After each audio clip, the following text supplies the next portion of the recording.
رات کو بچہ روتا ہے تو ماں جاگتی ہے، باپ تو نہیں جاگتا. ماں اپنی نیند حرام کر دے گی، باپ کو وہ خود کہے گی کہ اس کو ڈسٹربنس نہ ہو، یہ سوئے تاکہ کل جائے کام پر جا سکے، محنت اور مشقت کر سکے. تو حال جو ہے کسی قوم کا وہ مردوں کے حوالے، اور مستقبل عورت کے حوالے. مستقبل ہے نیکسٹ جنریشن، وہ کہاں سے آئے گی؟ وہ عورت کے رحم میں پرورش پائے گی. یہ مستقبل ہے آپ کا، یہ عورت کی گود میں پرورش پائے گی. تو مستقبل کا سارا بوجھ عورت پر، حال کی ساری ذمہ داریاں، معاش، ڈیفنس، ہر شے مرد کے اوپر. نمبر 3 جو ہدف ہے بہت بڑا بہت بڑا بہت بڑا، جنسی انضباط، سیکس ڈسپلن،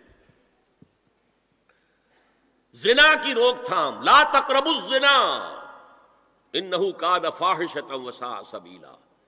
زنا کے قریب تک نہ پھٹکو. یہ نہیں کہا کہ لا تزنوا، نہیں، قریب تک نہ پھٹکو. جیسے کہ یہ فیصل آباد کا ہمارا گول چکر ہے اور 8 بازار آ رہے ہیں. اب کوئی سرکاری پروگرام یہ ہے کہ اس گول چکر تک، چوک تک کوئی بھی جلوس نہ پہنچے، تو 8 بازاروں کو بند کرو گے نا. لہذا دور دور تک اللہ تعالیٰ نے وہ حدیں لگا دی ہیں کہ زنا کی ترغیب نہ ہو، زنا کے راستے جو ہے وہ مسدود ہو جائیں. اور زنا کے بارے میں اب دیکھیے، یہ اس دور کی انٹلیکچول خیانت، ڈس آنیسٹی کا سب سے بڑا معاملہ ہے. جدید نفسیات کا بابا آدم مانا جاتا ہے فرائڈ،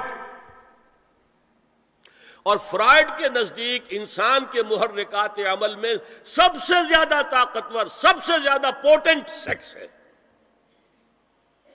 مارکس نے قرار دیا پیٹ کو معاشی ضرورت، فرائڈ نے کہا نہیں، سیکس ہے اصل شے، اصل محرک انسان میں. یہاں تک کہتا ہے ایڈیپس کمپلیکس، باپ اگر محبت بھری نگاہ سے بیٹی کو دیکھ رہا ہے تو یہ بھی سیکس ہے، اور ماں اگر بیٹے سے محبت کر رہی ہے تو یہ بھی سیکس ہے. انا للہ و انا الیہ راجعون. ان کمبختوں کا اصل یہ معاملہ ہے کہ ایک شے پر نگاہ جم گئی تو سب کچھ اسی کے گرد گھما دیا. مطلب بات غلط نہیں ہے. Sexual motive one of the most important motives, no doubt about it. اگر یہ نہ ہو، اگر عورت میں مرد کے لیے اٹریکشن نہ ہو، اگر عورت کو مرد کی احتیاج نہ ہو تو تمدن ختم ہو جائے. کون شادی کا کھکیڑ مول لے گا؟ ایک پیٹ پالنا اور ہے، ایک خاندان کی ذمہ داری اور ہو جائے گی. یہ اس قدر زبردست جو ہے، یہ موٹیویشن ہے، اندر سے جذبہ ہے اور اٹریکشن ہے شدید. اس اعتبار سے یوں سمجھیے، جتنا زوردار گھوڑا ہو اتنی ہی زوردار لگام چاہیے اگر ڈسپلن میں رکھنا چاہتے ہیں. لہذا اس سیکس کو ڈسپلن میں لانے کے لیے کہ قانونی تعلق ہو ایک مرد اور عورت کے درمیان، ازدواج ہو، شادی ہو جائے، یا دوسرا راستہ وہ بھی تھا جو آج کل نہیں رہا، باندھی ہو کسی کی، مل کے یمین ہو، ان کے اندر سیکشول انٹرکورس جو ہے وہ ہو اور اس سے باہر نگاہ بھی نہ جائے. اس زنا کے بارے میں حضور نے جو اچھا، ایک تو میں آپ کو بتاؤں کہ قرآن اور حضور دونوں کس قدر حقیقت پسند ہے. سورہ آل عمران میں فرمایا زُيِّنَ لِلنَّاسِ حُبُّ الشَّهَوَاتِ مِنَ النِّسَاءِ والبنین والقناطیر المقنطرة من الذهب والفضة والخیل المسومة والانعام والحرث. انسان کے اندر محبت پلا دی گئی ہے، مزین کر دی گئی ہے. کن کن چیزوں کی؟ سب سے پہلے عورت، سب سے امپورٹنٹ موٹیو عورت، پھر بیٹے، پھر ڈھیروں مال، سونا چاندی، اعلیٰ گھوڑے نشان زدہ، اور مال مویشی اور کھیتی، لیکن سب سے پہلے عورت. زُيِّنَ لِلنَّاسِ حُبُّ الشَّهَوَاتِ مِنَ النِّسَاءِ والبنین والقناطیر المقنطرة من الذهب والفضة والخیل المسومة والانعام والحرث. اسی طرح دیکھیے حضور صلی اللہ علیہ وسلم فرماتے ہیں، یہ مسند احمد میں بھی حدیث ہے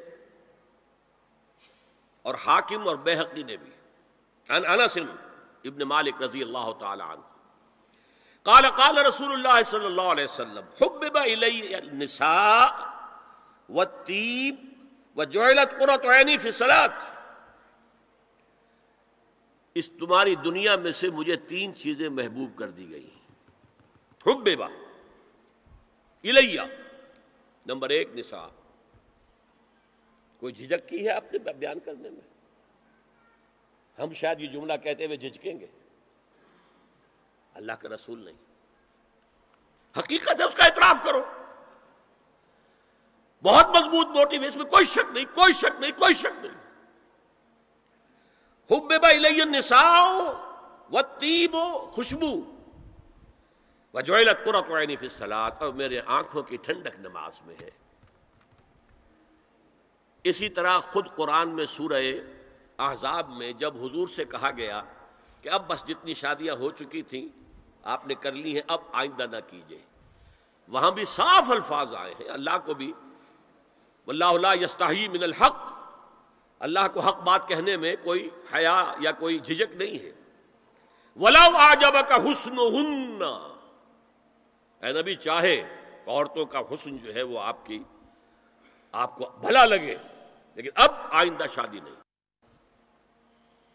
یہ میں تائید کر رہا ہوں فرائڈ کی، اس گدھے نے جو آگے تک پہنچا دیا ہے معاملہ وہ ہے غلط، بنیادی بات صحیح ہے، قرآن مجید کے مطابق ہے کہ سیکس موٹیو بہت سخت ہے، بہت زوردار ہے۔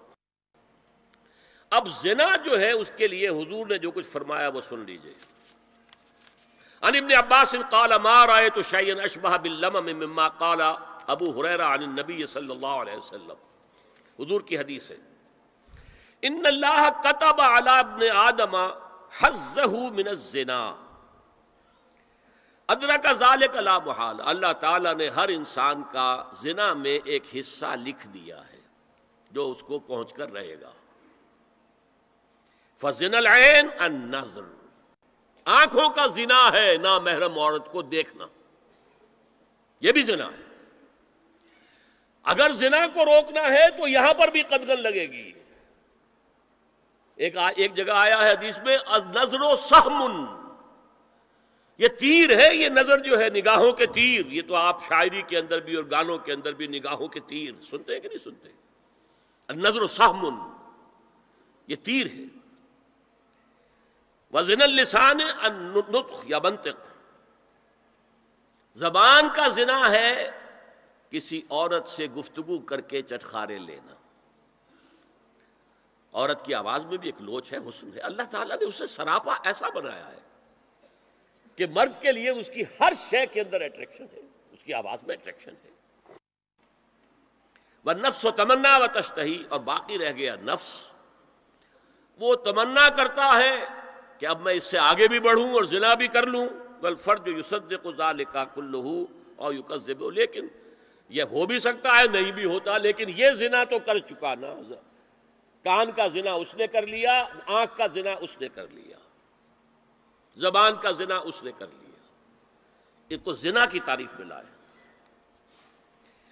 ایک اور روایت ہے جو مسلم میں ہے، عن ابی ہریرہ کتب علی ابن آدم نصیبہ من الزنا مدرک ذلک لا محالہ فالعینان زناہما النظر والاذنان زناہما الاستماع واللسان زناہما الکلام والید زناہا البطش والرجز زناہا الخطأ والقلب یہوی وتمنا، یہ زبان کا بھی زنا ہو رہا ہے، کان کا بھی زنا ہو رہا ہے، ہاتھ کا بھی ہو رہا ہے، کہیں لمس کیا ہے عورت کے جسم کو، ہاتھ ملایا ہے اس سے، اور چل کر کہیں جا رہا ہے دیکھنے کے لیے، یہ پاؤں کا زنا ہو رہا ہے۔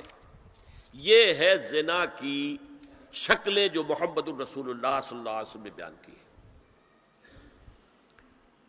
تو زنا کا روک تھام، زنا کی جو ہمارے معاشرتی اہداف کے اندر بہت اہم ہے، بہت اہم ہے، بہت اہم، ورنہ معاشرہ ٹوٹ پھوٹ کا شکار ہو جائے گا۔ میاں بیوی میں اعتماد نہیں ہے، بے اعتمادی کی فضا میں اولاد جو پلے گی اس کی منفی نفسیات ہوں گی، کبھی مثبت نفسیات نہیں ہو سکتی۔ والدین میں محبت ہے، آپس میں اعتماد ہے، ایک دوسرے پر اعتماد ہے، ایک دوسرے کا لحاظ ہے، ایک دوسرے کی دلجوئی ہے، ایک دوسرے کی مدد ہے۔ یہ ساری چیزیں جو ہے وہ ایک فضا پیدا کرتی ہیں گھر کے اندر، وہ ایک نارمل، ایک صحت مند فضا جس میں کہ نئی نسل پروان چڑھے گی تو وہ ایک پازیٹیو اور مثبت نفسیات لے کر پیدا ہوگی۔ اچھا، اور دیکھیے اس میں کیا کیا کچھ حضور کی طرف سے آئے ہیں۔ حضرت جابر ابن عبداللہ فرماتے ہیں، من کان یؤمن باللہ والیوم الآخر فلا یخلون بامرأۃ لیس معها ذو محرم فإن ثالثہما الشیطان، رواہ احمد۔ دیکھو، جو شخص بھی اللہ پر اور یوم آخر پر ایمان رکھتا ہو وہ کبھی کسی اجنبی عورت کے ساتھ خلوت میں نہ رہے، ملاقات نہ کرے جس کے ساتھ کہ اس کا کوئی محرم شامل نہ ہو۔ کوئی عورت آئی ہے آپ سے مسئلہ پوچھنے کے لیے، اس کا باپ، اس کا بیٹا، اس کا بھائی، اس کا شوہر ساتھ ہونا چاہیے، اکیلے نہیں، اس لیے کہ ثالثہما الشیطان۔ جہاں یہ ایک مرد اور ایک عورت جو ایک دوسرے کے لیے نامحرم ہے، جب ملیں گے تیسرا وہاں شیطان موجود ہوگا۔